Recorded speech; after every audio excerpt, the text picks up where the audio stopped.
The Department of Justice and FBI launching investigations into the apparent suicide of disgraced millionaire Jeffrey Epstein after it turns out he was taken off suicide watch. Attorney General Bill Barr appalled by the news, saying Mr. Epstein's death raises serious questions that must be answered.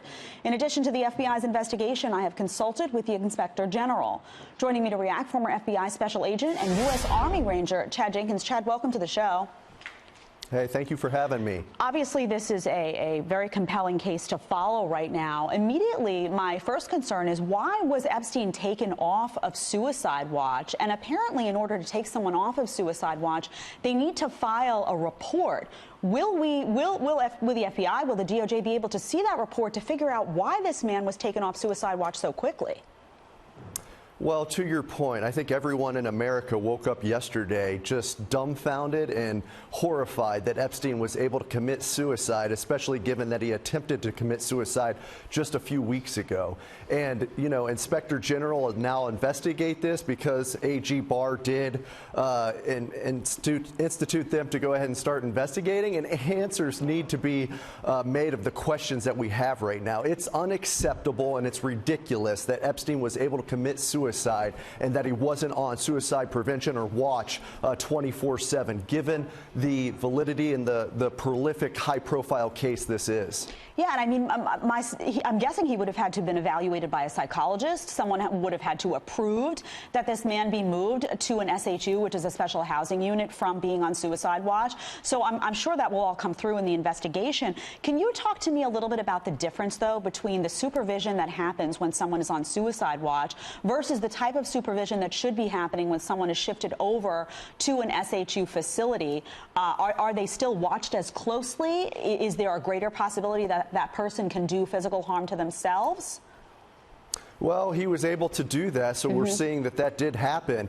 But to your point, he would have had to go through interview process, very manipulative behavior given the what's being charged against him or what was being investigated against him, so that he was able to go ahead and do these interviews with these psychologists and get himself reduced off the suicide watch. There's got to be questions on that as well. If it's purely negligence at this point, but we got to see if there's also criminality within the Bureau of Prisons and the process that was done to allow him to get off the suicide watch. And Chad, just quickly, the timing of his death is very suspicious. Just a day after thousands of these documents were unsealed that mentioned various people's names, very high-profile people, Prince Andrew, and Bill Richardson, and others who may have been implicated in these crimes. What does the timing mean to you? Quickly, we have about a minute.